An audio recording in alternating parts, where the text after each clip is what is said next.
Адкуль пайшло свята.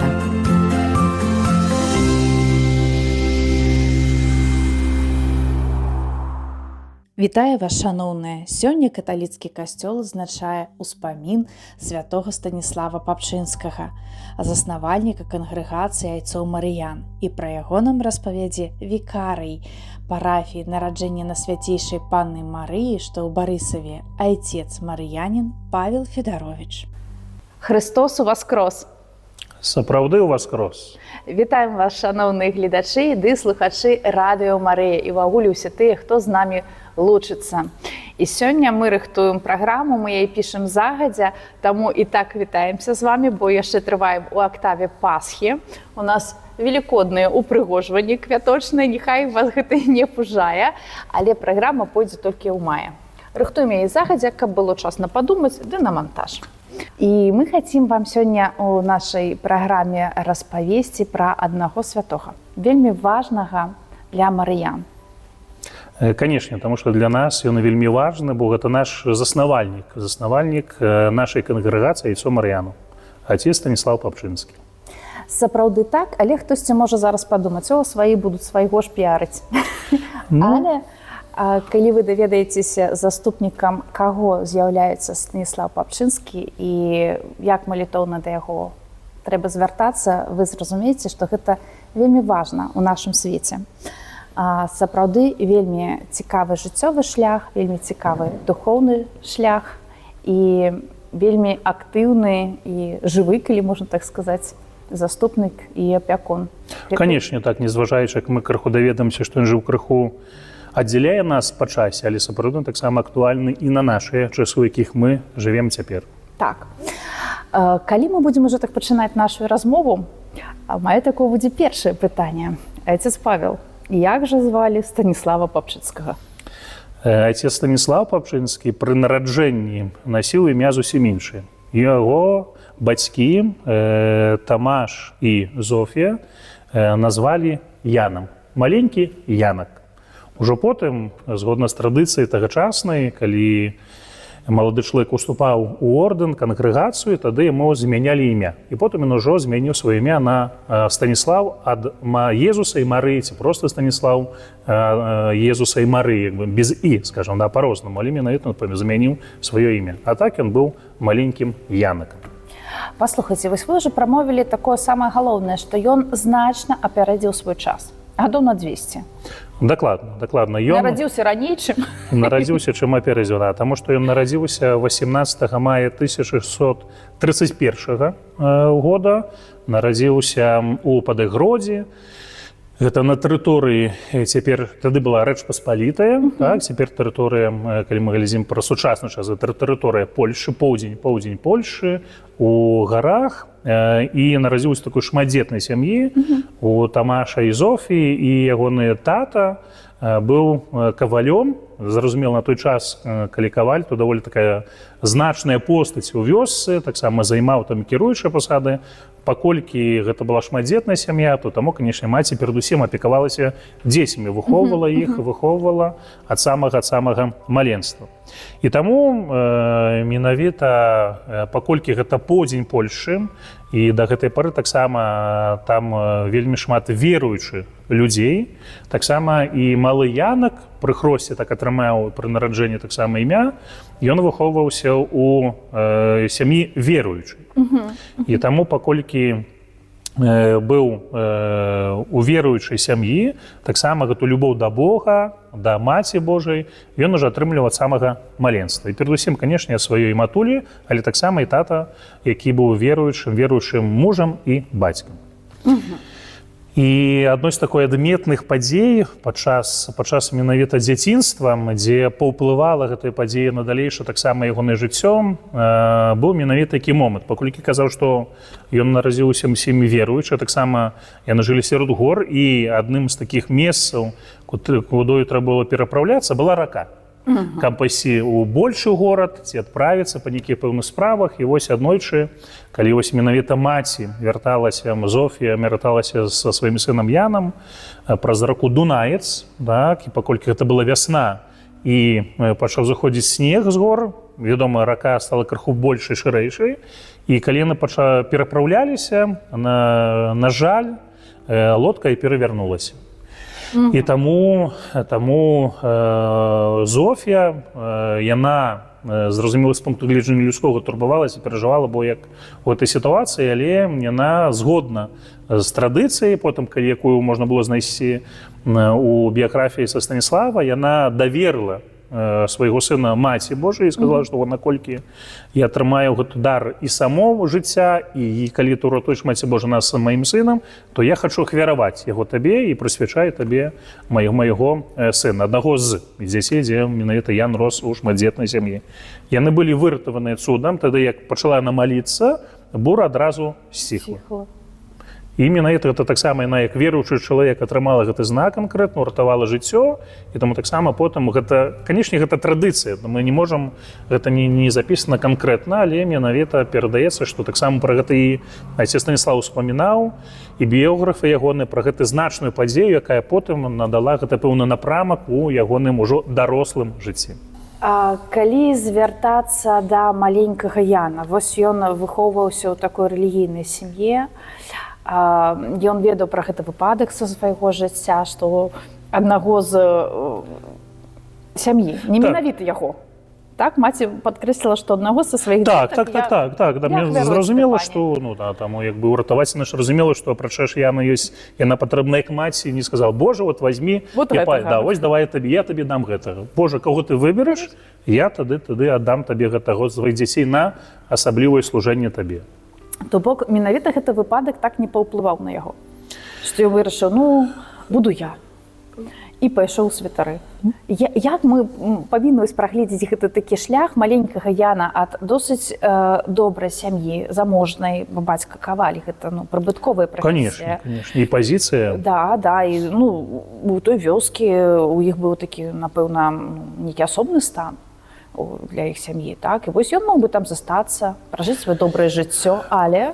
Бог дзейнічае, таму зразумела, што нельга казаць, што вось калі здарылася такая бяда, трагедыя, то ўсё гэта ўжо прадвызначэнне, што Ян павінен пайсці. Бог заўсёды запрашае і прапаноўвае, так? І, напэўна, калі паглядзець і пакліканне апосталаў, ці таксама пакліканне шэраг святых на працягу гісторыі касцёла, Бог заўсёды ён запрашае. І зразумела, што пэўныя фундаменты, асновы яны закладваюцца ў сям'і. І гэты фундамент веры, пабожнасці, ён таксама быў дадзены Яну, але гэта не азначала, што ён павінен пайсці. Таму таксама, калі вось глядзець і чытаць біяграфію айца Станіслава, канешне, тады бацькі хацелі дзесь такога развіцця, інтэлектуальнага развіцця, але у Янака былі пэўныя праблемы, таму што яму цяжка было вучыцца.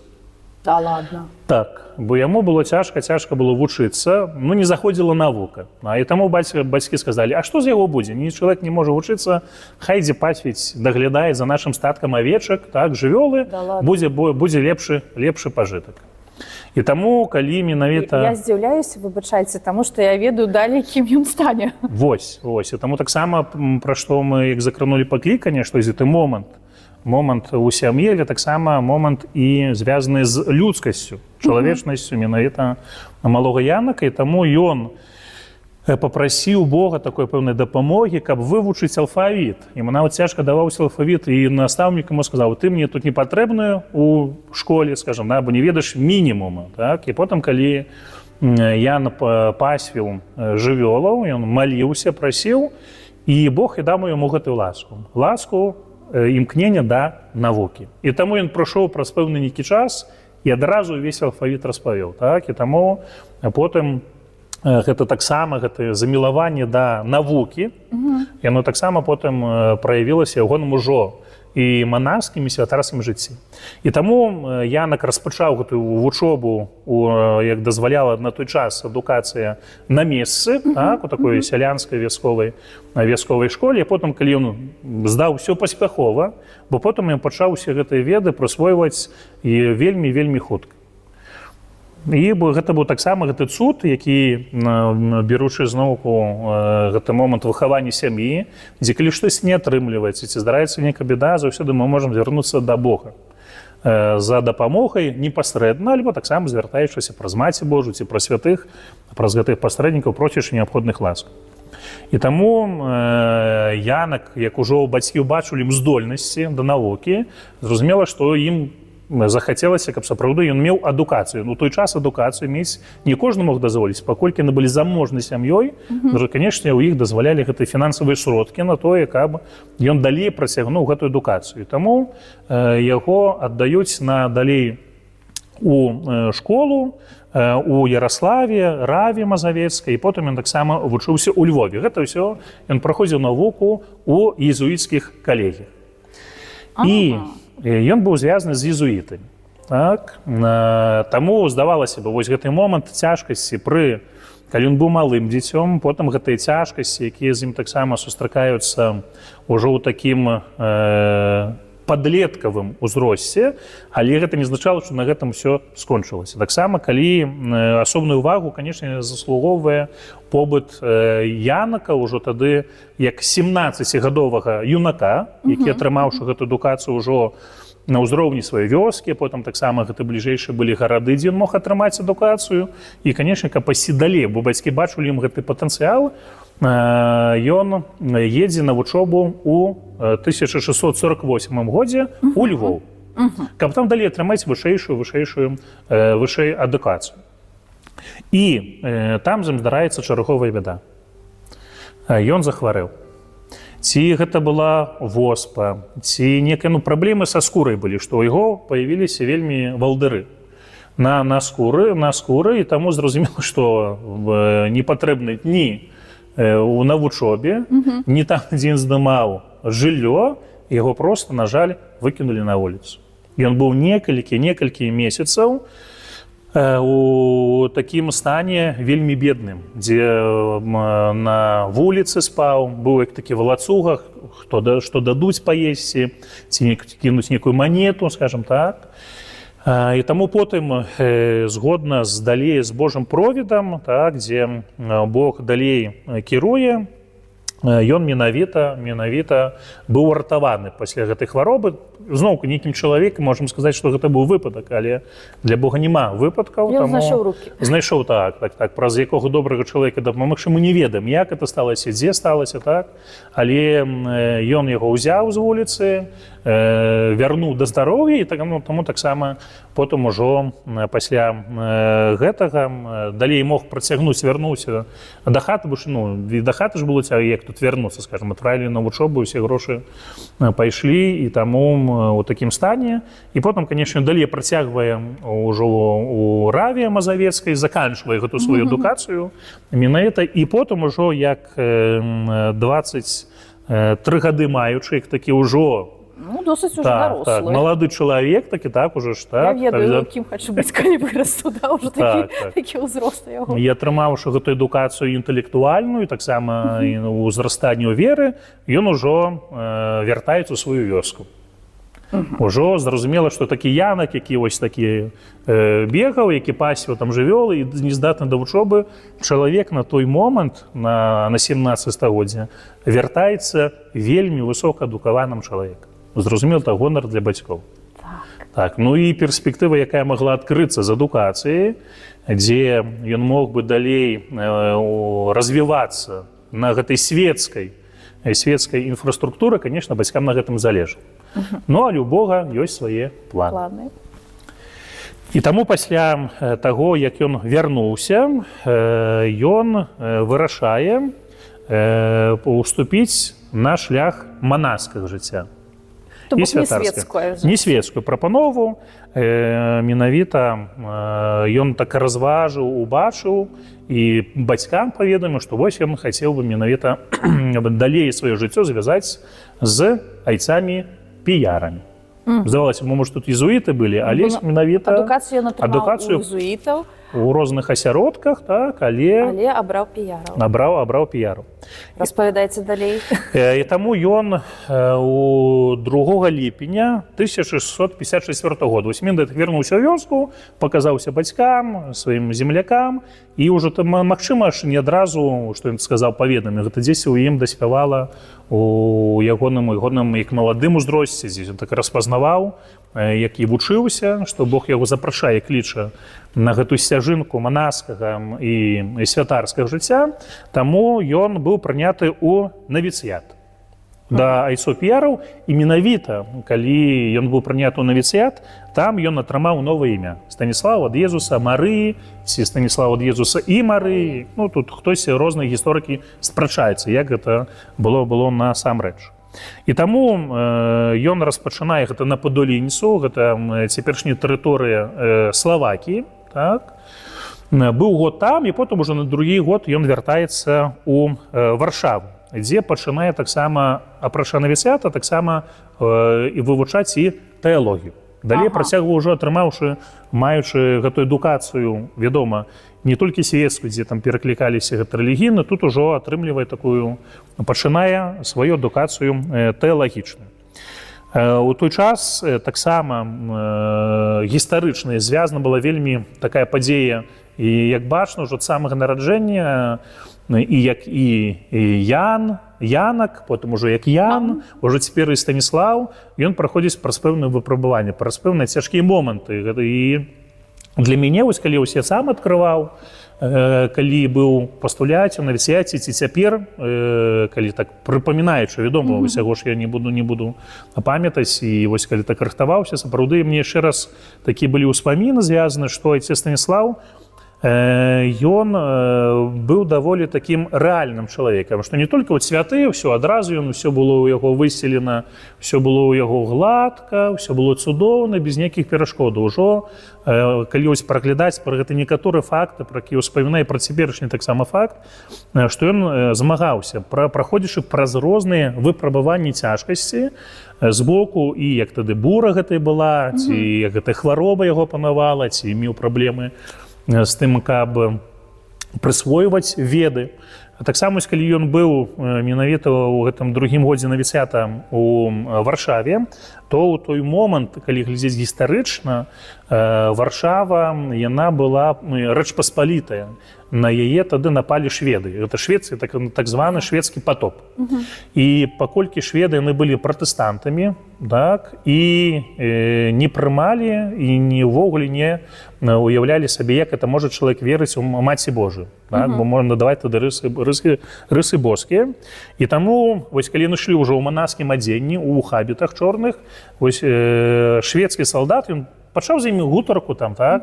Ну і пачаў высмейваць, скажем так. І тады Станіслаў, канешне, як это магчыма, што супраць Бога, супраць Маці Божай, таму ён ужо быў нават гатовы, падставіў сваю шыю пад удар, кажа, што я гатовы даць сваё жыццё ў той, што я веру. Ягоны з кім яны ішлі, ягоны прыяцель, ён уцёк, ён застаўся адзін, сам нас. І тады ён кажа, я гатовы, я ж без зброі гатова даць сваё жыццё за сваю веру. Ну і таму яго салдаты проста не забіў, а пабіў, скажем, такі сваю злосць, ненавісць спагнаў менавіта на гэтым маладым чалавеку.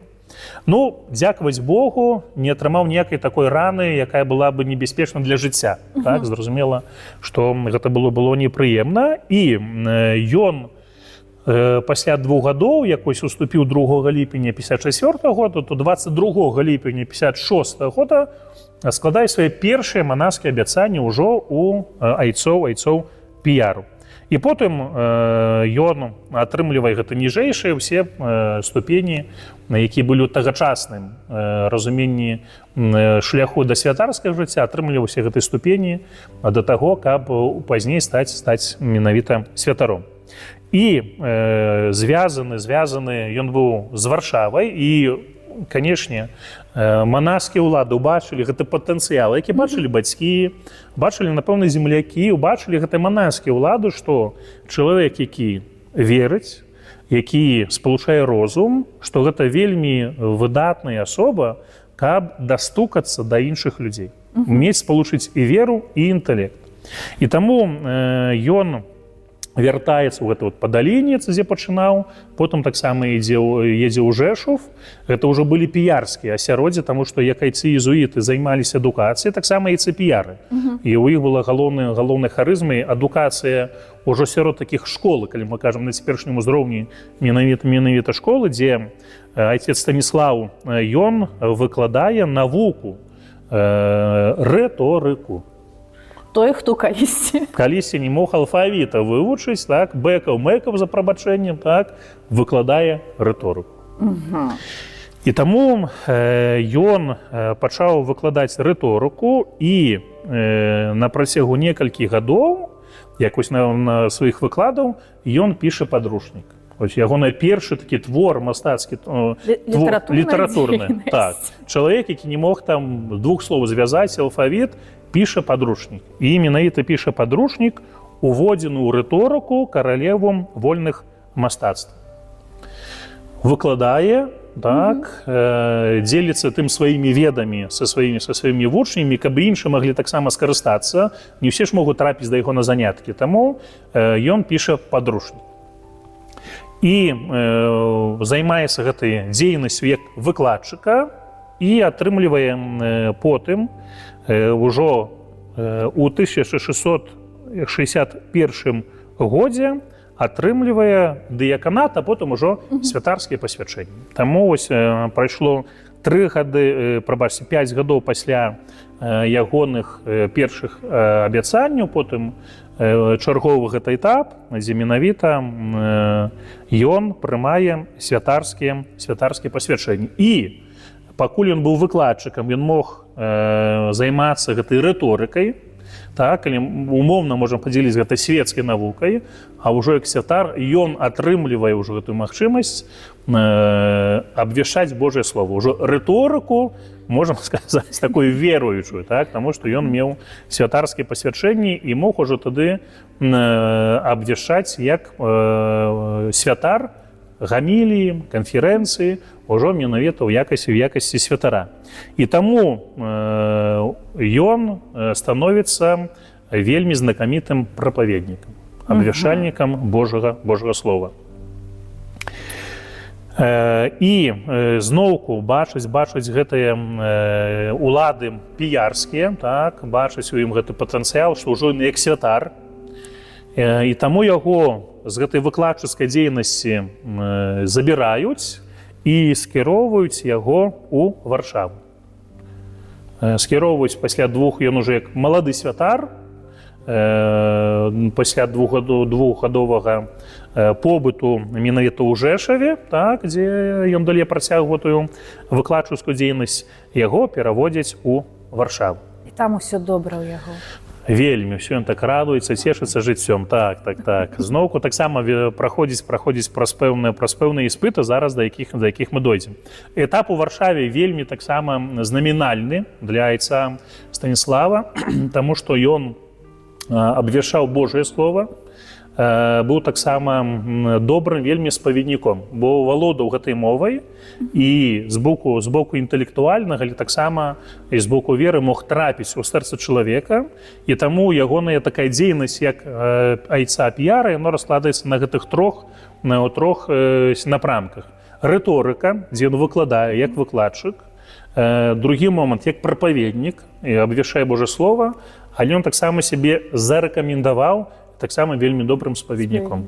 Таму што мог падабраць адпаведныя словы, калі чалавек праходзіў у скрусе са сваімі грахамі, са сваімі слабасцямі, і ён мог тады направіць яго ў адпаведнае русла.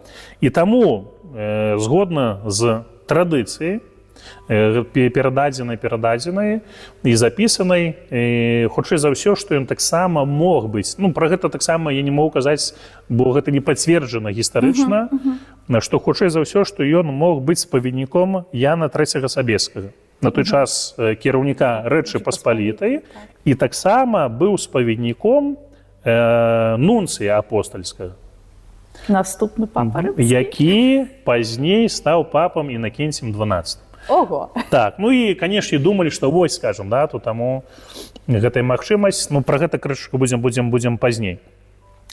І ён жыве вось менавіта ў Варшаве. Все ж перад ім. Момант дзейнасці, момант таго, што ён можа абвяшчаць Божае Слова. Ну, па-свецку ён такі ў славе, у зеніце. Так, так. Ну, Малады, таленавіты, яго заўважылі, усё файна, ён у Варшаве, ён спавяднік, ён знакаміты, але зноўку прайшло гэтых некалькі гадоў, і зноўку як кола гэта ідзе ў выпадку майстра Станіслава. На жаль, былі пэўныя праблемы у кляштары, там, у правінцыі тагачаснай Айцоў-Піяру. Мы не ведаем, што гэта былі за праблемы, пра гэта не запісана.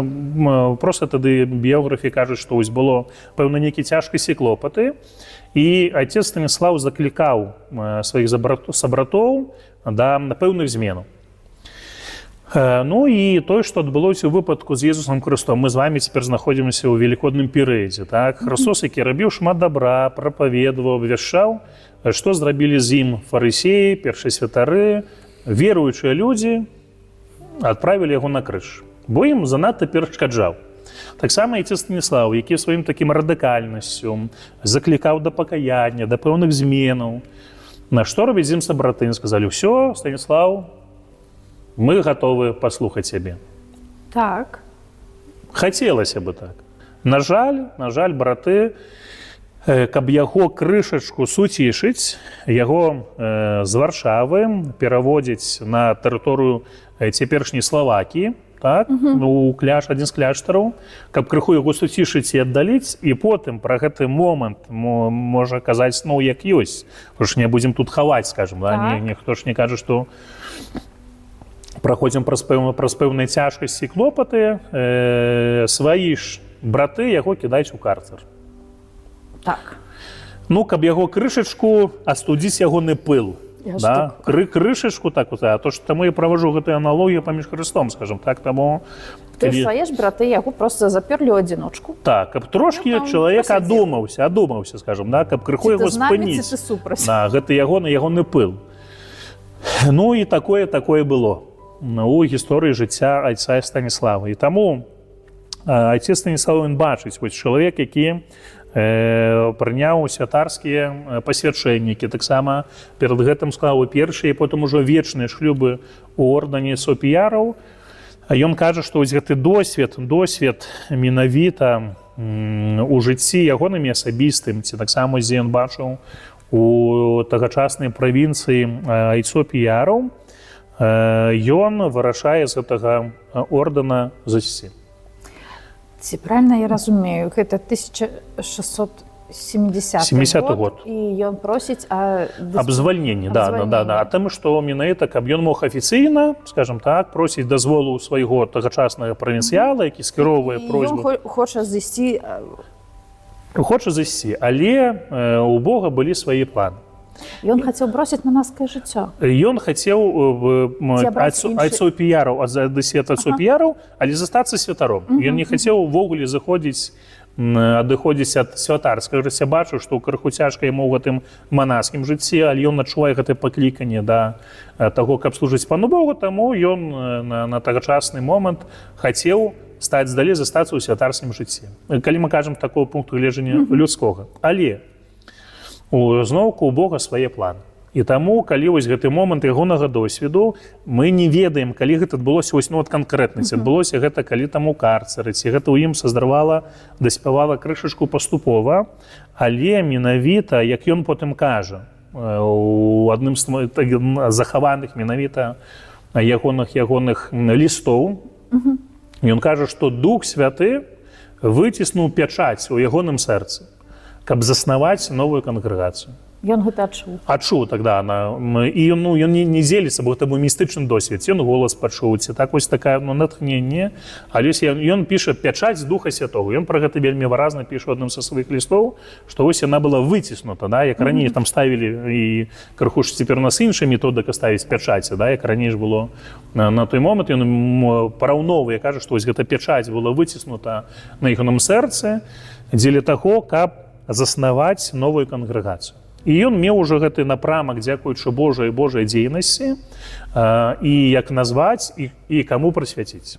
паколькі гэта была веруючая сям'я, і ён выхоўваўся на пачатку ў асяроддзі езуітаў, таксама у айцоў-піяру. Бо мы кажам, айцы-піяры гэта кароткая назва ордэна, а ці менавіта ведаеце, як вучыць поўную назву, да? Што менавіта айцы-піяры, айцы школу пабожных Маці Божай, скажам, да? Тут таму менавіта ад гэтага мы кажам піяры пабожны, бо гэта так тлумачыцца, піус пабожны, менавіта ўжо сам ордэн быў прысвечаны Маці Божай, так?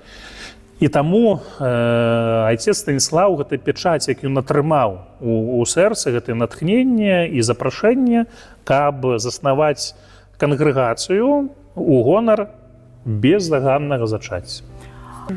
Калі мы кажам пра тое, што ён вырашыў заснаваць штосьці такое, новую нейкую супольнасць у гонар Маці Божай бездаганнага зачацця. Але да булы яшчэ 200 гадоў на хвілінку. Афіцыйны дакумент, ён выйдзе толькі... Як ён так папярэдзіў усіх? Напэўна, гэта дзеянне Духа Святога, дзеянне Божае, дзе менавіта дакумент выйшаў у 1854 годзе. А ось айцец Станіслаў, калі выйшаў ад айцоў-піяраў, ён кажа, я не хачу вісець у паветры, да? Я хачу прыналежыць да Бога, пра свае і манацкія святарскія пасвячэнні. Таму для нас, як для айцоў Мар'яна, вось гэты момант ягонага выхаду з айцоў-піяру, і ён 11 снежня 1670 года складае обляцыю, прысвячэнне. Прысвячэнне Богу, і дзе ён ужо тады запісвае ў гэтым прысвячэнні.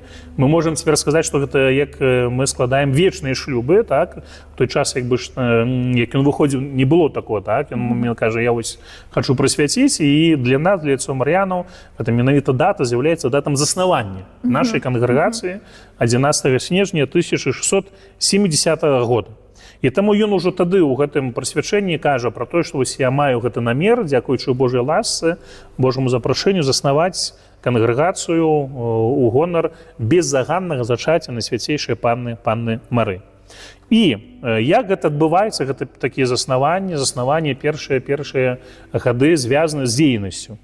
Айцец Станіслаў, ён выйшаў до ордэна піяру, быў знакаміты. І зразумела, што ў той час і біскупы, і сем'і, шляхецкія сем'і хацелі б запрасіць яго, каб ён быў ці святаром у ягонай дыяцэзі біскуп, ці ён быў бы капеланам, так, быў у двары, менавіта у пэўнай сям'і, быў такім духоўным кіраўніком сям'і. І таму ён пераходзіць пад такую юрысдыкцыю, пад апеку біскупа Познанскага Стэфана Вяжбоўскага, так, вось, каб не быць, мы не можам святары так вот не быць просто, так скажем, да, заўсёды, альбо у ордэне ёсць кіраўнік, альбо таксама з боку пункту гледжання дыяцэзі біскуп. Таму ён ідзе пад апеку, пад крыло біскупа Стэфана Вяжбоўскага, які яму дапамагае. І яму кажа, што пакуль это ўсё будзе пачынацца, яны скіроўваюць яго ў такую сям'ю Якуба Карскага, адну з такіх вядомых у той час сем'яў, недалёка ад Варшавы, бо хаця б там біскуп Познанскі, але сваю рэзідэнцыю меў у Варшаве, і там ён тады выконвае гэтыя функцыі капелана, знаходзіцца у гэтай сям'і. І там у капліцы быў абраз без Маці Божай бездаганна зачатай, які быў перададзены гэтай сям'і папам Урбанам VIII. І потым менавіта гэты абраз ён знаходзіцца, будзе у капліцы, першай капліцы, дзе будуць збірацца айцы Мар'яне. Таму айцец Станіслаў, ён знаходзіцца ў гэтай сям'і і далей працягвае, пытаецца у Бога моліцца, што далей зрабіць. І таму яму падказваюць, што вось ёсць недалёка ад гэтага месца, дзе ён прабываў, у пушчы Карабеўскай, гэта назва мясцовасці, гэта 40 кіламетраў прыблізна таго ад Любача, дзе ён знаходзіўся.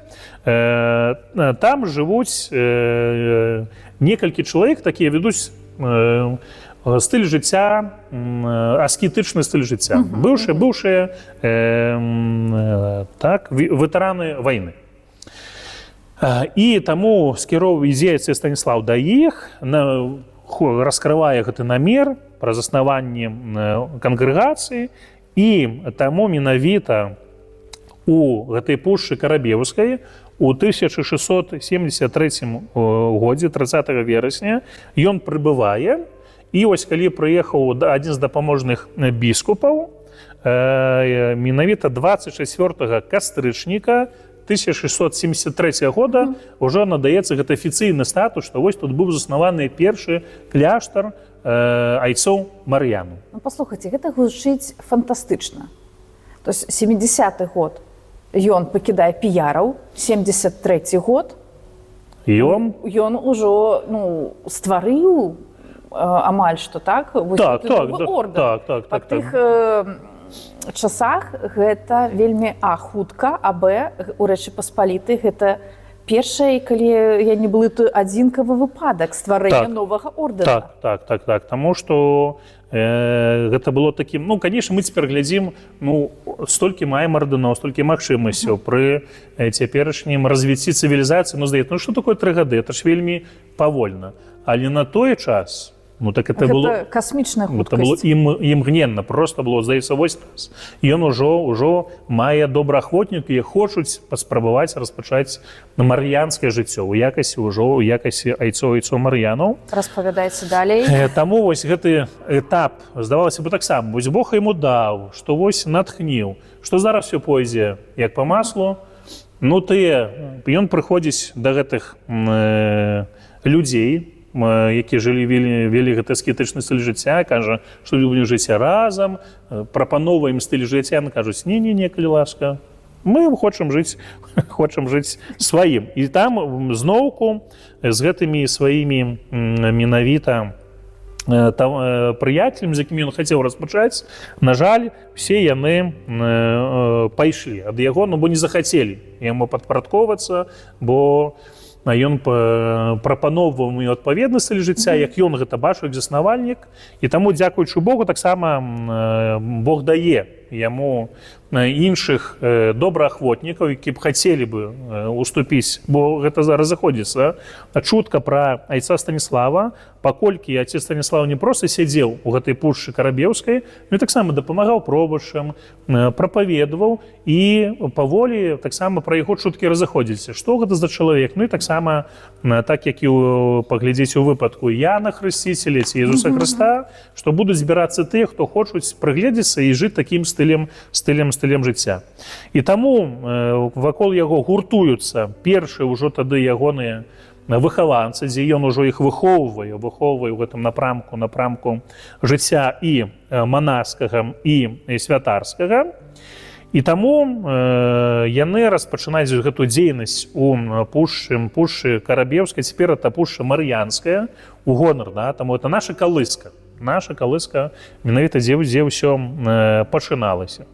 І там яны жывуць некалькі гадоў у пушчы і дзе распачынаюць гэтую сваю дзейнасць душпастырскую.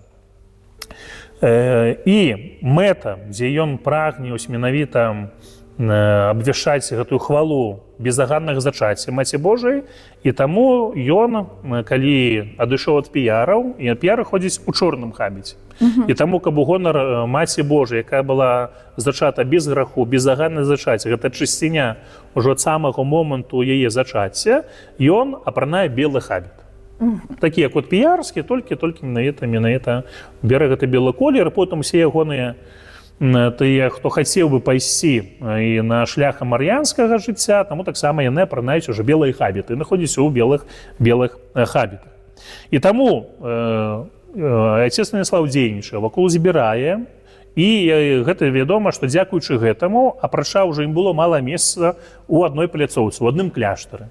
І таму біскуп Вежбоўскі прапануе праходзіць 4 гады, таксама не так шмат. Ось як 73 годзе быў заснаваны гэты кляштар у пушчы Мар'янскай, біскуп Вежбоўскі прапануе заснаваць такі другі кляштар у Новым Єрусаліме, таму што біскуп разумеў, што не ўсе змогуць трапіць у святую зямлю, таму вырашыў на тэрыторыі сваёй дыяцэзі стварыць такую мясцовасць, дзе былі пэўныя месцы, звязаныя з жыццём Езуса Хрыста. І вось менавіта айцам Мар'янам біскуп Стэфан Віжбоўскі прапануе заапекавацца вячэрнікам, касцёлам, дзе адбылася апошняя вячэра Езуса Хрыста разам са сваімі апостоламі. І таму вось гэтая Новы Іерусалім, гара Кальварія, цяпер гэта назва мясцовасці, пачынаецца ўжо такі другі этап, калі мы можам сказаць, што вось калі гэты нулявы этап пачаўся з моманту прысвячэння асабістага Богу і Маці Божай, потым пушча Карабеўска, пушча Мар'янская, то вось цяпер гэты другі этап, менавіта гара Кальварія, дзе гэта быў такі другі кляштар заснаваны, і потым ужо ўсё жыццё айца Станіслава да моманту ягонай смерці менавіта будзе звязана з гэтым кляштарам. Ад 1677 годзе ён прайшоў, і ўжо да моманту ён менавіта сваёй смерці прабывае ў гэтым кляштары. Айцец Станіслав, ён прагнуў не толькі сядзець на месцы, як вось гэтыя ветэраны вайны, што яны будуць аскетычны, што яны будуць так і весці адасабненне ад людзей. Ён хацеў спалучаць жыццё і з Богам, і жыццё з людзьмі. І таму у гэты час, як ён у пушчы Карабеўскай, вось у Новым Іерусаліме, ён вельмі шмат дзейнічае сярод простага насельніцтва, дзе дапамагае пробашчам. Ходзіць ад парафіі, ад касцёла да касцёла, дзе пробашчы запрашаюць яго, каб ён абвяшчаў Божае Слово. І таму... Таму яго назвалі апостолам Мазові? Так, адсюль, таму што ён хадзіў ад касцёла да касцёла і атрымаў гэтую мянушку добрым слове гэтага значэння, што вось яго назвалі апостолам Мазові, да, вот гэта тэрыторыя Польшчы, цэнтральнай Польшчы, дзе былі і адзін і другі кляштар, дзе таксама была таксама і ягоны побыт у гэтай Любочы, у сям'і гэтакарскай. Это ўсё было цэнтральная Рэч Паспаліта, цяпер цэнтральная Польшча. І таму ён жыве у Новым Іерусаліме, напякуецца гэтым касцёлам вячэрнікам, і тады ўжо для нас, як для айцоў Мар'янаў, айцец Станіслав пры заснаванні на пачатку хацеў распаўсюджваць культ да безаганнага зачацця Панны Марыі, але таксама ён дадае, апрача таго, каб распаўсюджваць гэты культ, дадае два таксама напрамкі дзейнасці для нас, для айцоў Мар'янаў, якія актуальны да сённяшняга моманту. Менавіта так біёграфы запісваюць, што айцец Станіслав меў ласку некалькі разоў бачыць чысціц. Бо ён трапляў у такую левітацыю, што вось браты кажуць, што вось ён сядзеў раз, адключыўся, так, і прайшоў, так як быццам так вось прайшоў, і потым вяртаецца, кажа, што браты, маліцеся за душы церпішаў чыста, бо яны такія там мукі церпіся, вельмі невыносныя. Таму давайце цяпер будзем разам маліцца. І таму айцец Станіслав, які жыў у тагачаснай Рэчы Паспалітай, дзе было шмат войнаў, эпідэміі, ён бачыў са свайго досведу, маючы гэты досвед хваробы, ці таксама калі ён пры самым сваім быў як малым хлопчыкам, так, небяспека, так што ён мог затануць. Чалавек памірае непадрыхтаваны, і таму трапляе ў чысцец, так, на жаль, таксама ж можа трапіць і ў пекла, так, і таму, каб дапамагчы памерлым, ён кажа, давайце будзем маліцца за памерлых. І таму ёсць гэта другі напрамак, што вось малітва за памерлых, дзе ён захвочваў, каб штодня маліцца, і потым таксама, паколькі ён праводзіў гэту душпастарскую дзейнасць, ён накрэсліў, што мы, айцы Мар'яне, маем дапамагаць пробашчам у парафіях, служыць у парафіях, як цяпер, дзе нас біскуп запросіць, і ў гэтых месцах, і весці парафіі. Таму вось гэтая дзейнасць айца Станіслава, яно засяроджваецца каля менавіта Новага Іерусаліма. Таму з аднаго боку гэта дзейнасць, якая і ўнутры ордэна пашыраецца, але таксама айцец Станіслав дзейнічае сярод людзей, абвяшчаючы Божае Слова, спавядаючы, менавіта захвочваючы людзей да таго, каб яны пакаяліся, змянілі сваё жыццё. Такі гэта момант безаганнага зачацця, дзе быў гэта новы пачатак, без граху, так, Марыя была зачата, таксама айцец Станіслав, напэўна, між іншым, гэта было бачна, што вось той, што аддаляе ад Бога, каб таксама набліжала наадварот да яго. Таму ён, дзякуючы Божай ласцы, атрымалася паступова атрымаць дазвол і ад папы рымскага на тое, каб было зацверджана апостальскай сталіцай. Таму ён ужо спакойна адыходзіць з гэтага свету. У 17 верасня 1701 года ён памірае. Ужо тады разумеючы, што і з пункту гледжання людскога, і з пункту гледжання, конечно, манаскага, ён усё забяспечыў дзеля таго, каб далей ордэн развіваўся. Ён памірае, і адразу ўжо пачынаецца спроба, каб далучыць яго да ліку святых. Ну, бо браты бачылі, які стыль жыцця вёў айцец Станіслав. І таму распачынаюць гэта першыя крокі дзеля таго, каб дайсці да беатыфікацыі, але, на жаль, па гістарычных падзеях гэта спынілася аж на 2 стагоддзі.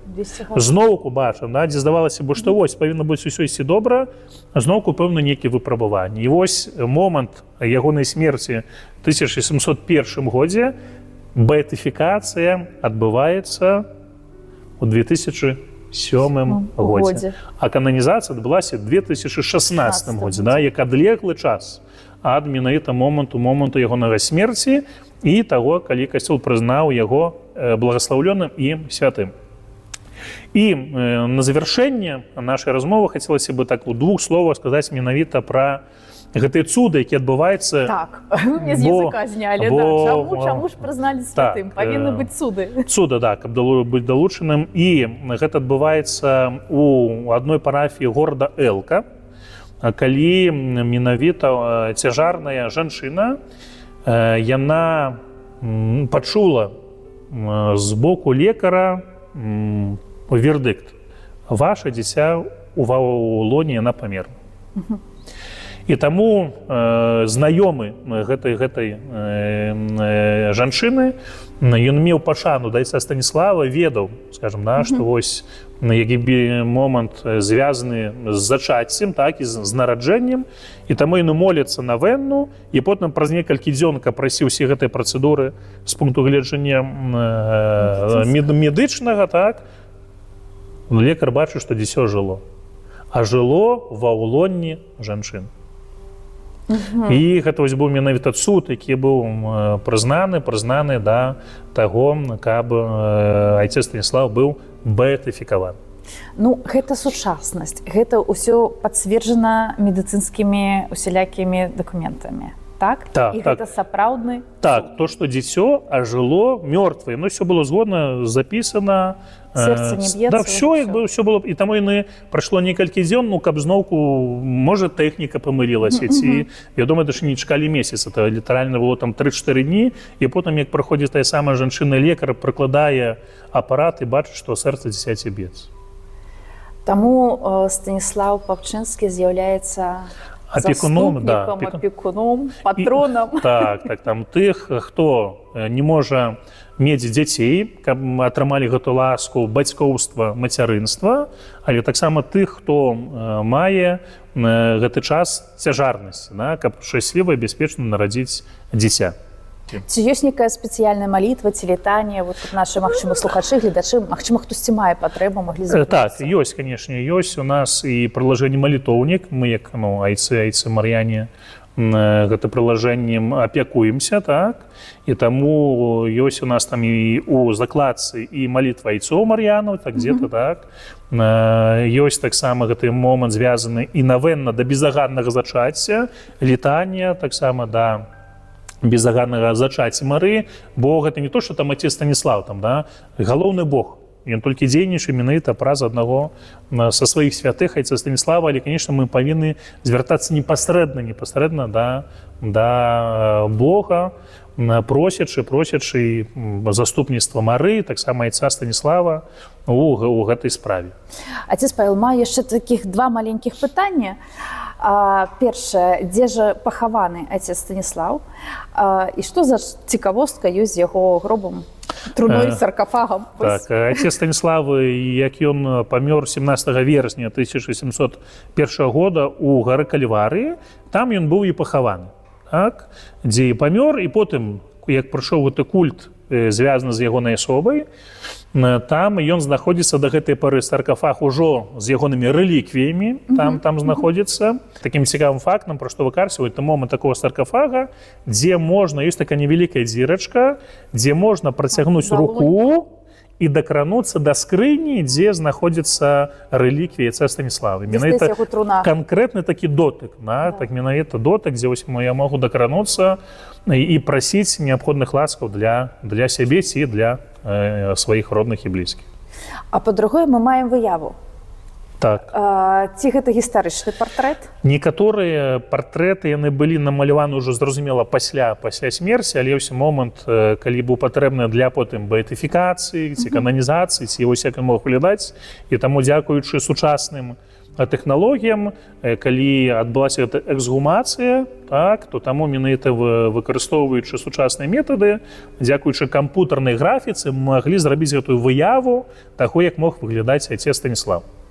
Апрача і гістарычных, які так крыху захаваліся, то цяпер, конечно, таксама мы ўжо маем такую гэтую паўнавартасную выяву, дзе выкарыстоўваем таксама і у нашых кляштарах і парафіях.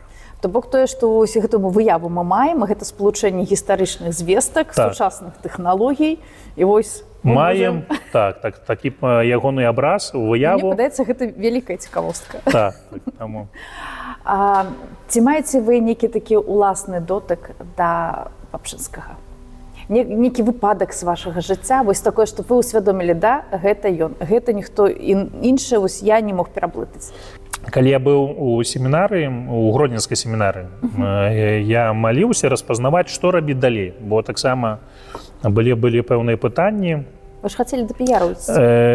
Я выхоўваўся ў парафіі, дзе працавалі айцапіяры.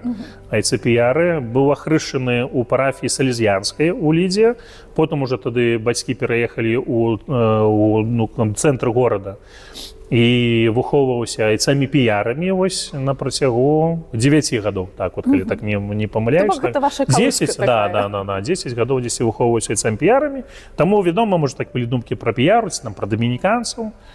І таму, калі я вось так от маліўся аб распазнанні, што далей рабіць. І таму Бог мне даў вельмі выразна знакі да айцоў Мар'ян.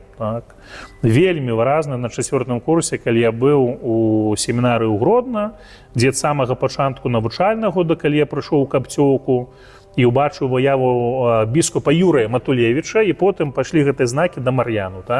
І тады я так от, калі потым ужо чытаючы, вывучаючы біяграфію айца Станіслава, убачыў, дзе ён быў адным, і Бог яго запрасіў да другого. Таксама, як ён быў піяраў, і Бог запрасіў да Мар'янаў, то я, будучы у святарскім жыцці, таксама убачыў вельмі канкрэтную аналогію, каб таксама зрабіць гэты пераход згодна з Божым натхненнем. Таго, што я адчытаў, убачыў, распазнаў, што... Як знакі на дарозе, да? Так, вельмі выразна там былі нашы... Это асобная гісторыя, ёсць там дзесь таксама на прасторах інтэрнэта, дзе даваў інтэрв'ю больш такое падрабязнае, але вось аналогію з жыццём айца Станіслава і ў сябе я гэта вельмі выразна заўважыў. То бок ён вас узяў за руку і адвёў да Мар'яна. Так, потым ужо, конечно, я сапаставіў факты, але, напэўна, ён дзесьці за гэтым і стаяў як заснавальнік кангрэгацыі. Напрыканцы ўжо праграмы будзем паціху развітвацца з нашымі слухачамі ды гледачамі, але маю да вас такую просьбу. Вось мы ўжо будзем святкаваць успамін гэтага святога Станіслава Паўчынскага, чалавека, які за 200 гадоў да прыняцця булы аб безаганным зачацці ўжо прамаўляў пра гэта, які за некалькі год заснаваў новую кангрэгацыю. Дарэчы, па тых часах гэта мегагалактычная падэя, так, сапраўды, які быў апосталам Мазовіі. Словы пра яго дзейнасць шлі далёка. Ён быў вельмі вядомы чалавек, які сваім жыццём сведчыў пра дзейнасць Бога, пра яго планы, які меў шмат знакаў. І гэта Станіслав Папчынскі. Вось напярэдадні дня яго ўспаміна. Скажыце некалькі слоў нашым гледачам ды слухачам. Магчыма, як вы параіце правесці гэты дзень? Як да яго свярнуцца, як яго ўшанаваць? Некалькі парад і некае такое напутствие. Калі ласка. Так, глядзіць туды. сюды. Напэўна, трэба перадусім падзякаваць Богу за дар жыцця. За тое, што я нарадзіўся, за тое, што я жыву, за дар веры, за дар бацькоў, які таксама мае. Можа, таксама хтось з вас мае гэты дар бацькоўства, маючы сваіх дзяцей. Таму это момант падзякі. Гэта па-першае. Па-другое, варта падумаць і паглядзець, можа, у вас, ці можа сярод вашых знаёмых ёсць пэўныя сужанцы, якіх ёсць праблемы з тым, каб у іх былі дзеці. Каб нарадзіліся дзеці, можа, тады параіць звярнуцца да айца Станіслава, ці таксама распачаць навенну да яго, маліцца, таксама літанію да айца Станіслава з гэтым намерам за гэтых сужанцаў. І трэцяя справа, варта быць уважлівым да таго, да чаго запрашае мяне Бог. Так як айцец Станіслав разважаў: Божа, да чаго ты мяне клічаш у як жыцці маладым, школьным, потым таксама як піярскім, мар'янскім жыцці, гэта момант распазнавання. Божа, чаго ты ад мяне жадаеш? У якім напрамку? Ці можа хтосьці стаіць на скрыжаванні? Што зрабіць? Як паступіць? За кагосьці памаліцца, хто вагаецца? Менавіта просячы Божага святла і Божай падтрымкі, такога Божага кіраўніцтва і распазнавання таго, да чаго запрашае Бог. Дзякуй вялікі за аповед. Дзякуй вялікі, што згадзіліся нам распавесці пра вашага заснавальніка, ды ўвогуле пра вельмі вялікага святога. Дзякуй вялікі. Калі ласка. Вось. А мы развітваемся з вамі. З Богом.